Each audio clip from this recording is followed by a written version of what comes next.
আসসালামু আলাইকুম। আজ আপনাদেরকে খুব সুস্বাদু রেসিপি বানিয়ে দেখাবো। আমি আজ আমার রেসিপি তালের বড়া। তাল কিভাবে ছিলতে হয়, কিভাবে প্রসেসিং করতে হয় একটু দেখেন।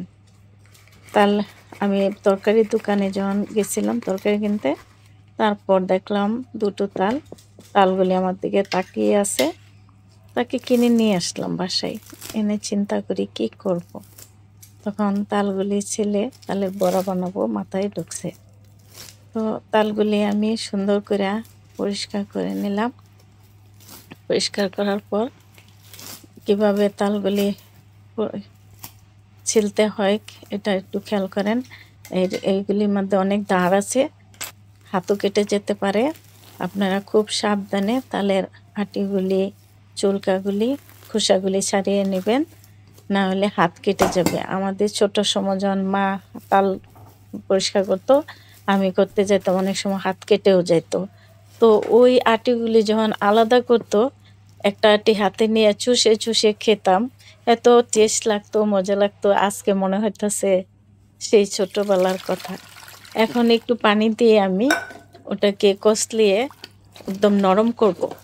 সুন্দর করে কষলিয়ে কষলিয়ে এটাকে নরম করে ওর ভিতর থেকে রস বের করব। এইভাবে রসটা আলাদা করব। আলাদা করে তারপর আমি ওটা ভালো করে ভিতরে কিছু হাঁস থাকে, ওটি আমি এইভাবে পরিষ্কার করে নিচ্ছি। তো আমার রেসিপিটা একটু সুন্দর করে খেয়াল করেন আমি কিভাবে কত তাড়াতাড়ি কাজটা করে ফেলছি।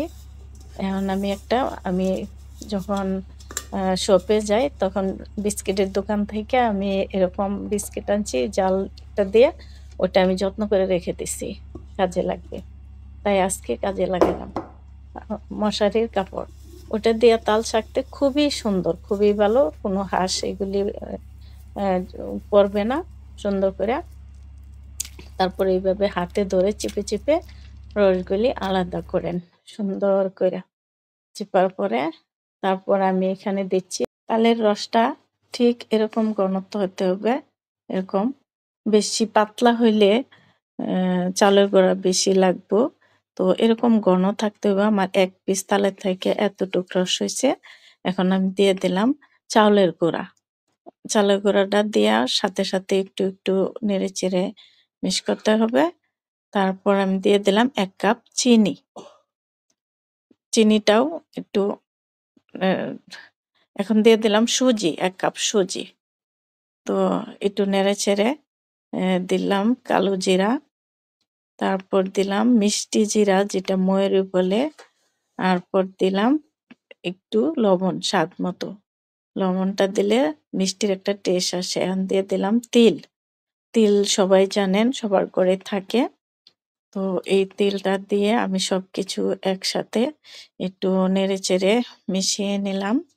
তারপর একটু সময় লাগবে এটা মেশানোর জন্য, যেহেতু হাত দিয়ে করা যায় না। এখন আমি মেশানো হয়ে গেছে আমার।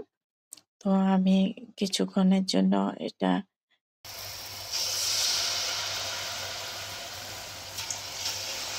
এখন আমি তেলটা আমার গরম হয়ে গেছে।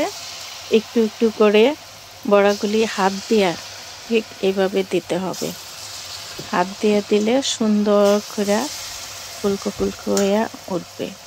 তো একটু সতর্ক, বেশি পাতলাও না বেশি ঘনও না।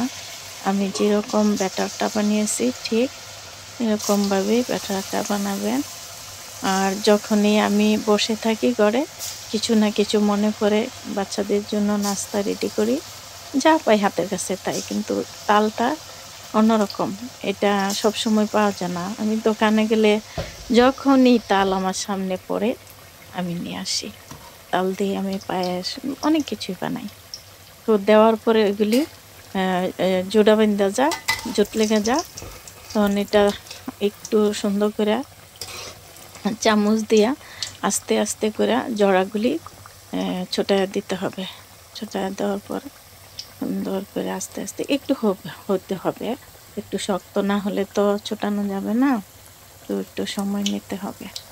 তো আস্তে আস্তে এটি একটু যখন হইতে থাকবো আস্তে আস্তে ওগুলি নিজে নিজেই ছেড়ে দিবে। এই দেখেন কত সুন্দর করে ছেড়ে দিছে, সবগুলি জড়া জড়া হয়ে গেছে, একদম আলাদা হয়ে গেছে।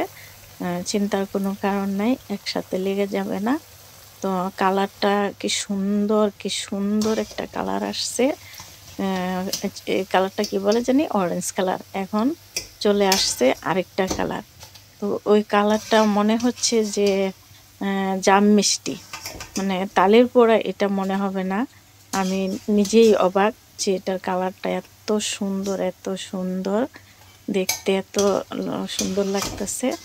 তো আমি আস্তে আস্তে এগুলি সুন্দর করে ভেজে নিতেছি। একটু চুলার জালটা একটু কমিয়ে দিতে হয়, হাই হিটে দিলে ওগুলি পুড়ে যাবে আর ভিতরে সুন্দর করে হবে না। এই জন্য চুলার আঁচটা একটু লোতে রাখতে হবে, আস্তে আস্তে করে জাল দিতে হবে, নাহলে পুড়ে যাবে। ব্যাস আমার সব ভাজা হয়ে গেল। সুন্দর, কত সুন্দর দেখতে, মনে হচ্ছে যে কালো জাম মিষ্টি ওরকম, খেতেও কিন্তু কালো জামের মতোই টেস্ট।